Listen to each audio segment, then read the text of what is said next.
I'm Lee Burton, the outside professor and owner of Naturalist Studies. So today I'm here with my good buddy Adam, and we're going to talk about some of the considerations that go into putting together a bug out bag and some of the things you need to think about. It's very specific to your particular situation, where you live and what's important to you, but there's some generalities, so we're going to cover that. So thank you for joining me, Adam. Hey, great to be here. I'm excited to hear your thoughts on my bug out bag. This is the first time I've put together a bug out bag. It's taken me close to about a year, and there's some things I'm probably still missing, but I don't know what those are, and hopefully you can point those out. Well, we'll take a look.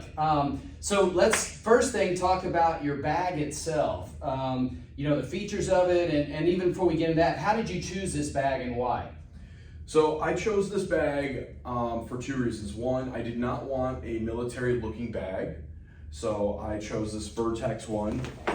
And why was that? Why did you not want a military looking, camouflage looking one? Yeah, I didn't want to potentially be a target. I've heard that people who have military looking bags, other people who are in a predator sense, a hostile sense, will possibly go after people with military looking bags, thinking that they have like ammunition in them, guns, really great. So you don't want to draw attention to yourself. Exactly. Okay, all right, that's understandable. The blue as well. Okay. This looks like a JanSport high schooler's backpack from 50 to 75 yards away. Okay, all right, great. And then what are some of the main features that attracted you to this? One, it's got this really interesting system up here where I can have it built out like this, or I can unhook it, and it's got really fantastic secure hooks here. Oh, that's and great. I can fold this out really quickly. It just depends on how I want to pack it. For it being a bug out bag, I like it being packed like this. Here is the MOLLE webbing, which can be considered, military-esque.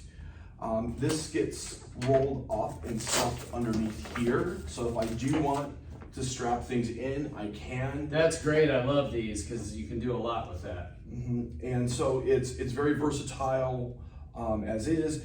I also chose it because I did not want a bag over 40 liters because I will overpack. But I also did not want a bag under 32 liters. So I think this comes in at 38. Okay. Which I think is, it gives me enough room to get what I really need in here. And also, it gives me the ability to not overpack and not be too heavy. And I think it's water resistant at least. I don't think these zips are actually a dry bag waterproof, but still it looks like you have some protection. Yeah, for the price I paid for this, I hope it is water resistant. Okay, so we're in the South right now in the U.S. It's very hot down here. You can have heavy downpours, but outside of winter, you probably don't have to worry too much about, your bag, getting destroyed in bad weather and constant rain. However, if you did, depending again, you moved up north or rainier climate, you can get a shell to put over this potentially, or you could make your own just using a garbage bag or something which has multi-function. So I like that. I think that's great.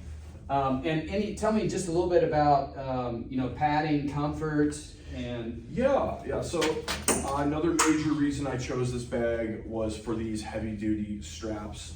They've got padding here, so if I do have to walk a long distance, my shoulders are not going to get too beat up. It does have a shoulder strap that comes across for, I guess, added stability and comfort. And it has a hip one as well. However, this hip one, it doesn't have like the straps that usually go on your hips. Yeah.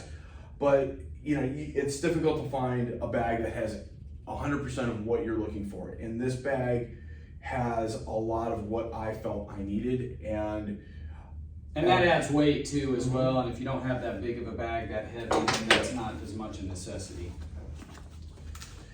And it's extremely versatile. It's got plenty of pockets, but it's got what I think are smart pockets. It's not pockets just to have pockets. Yeah, is it one main pocket on the inside? Yep, and it opens up fairly easy. Let me just tuck this in here, and boom. Yeah, I like that. That, And you've got some nice padding here on the back. Yep. And keep your sweat out.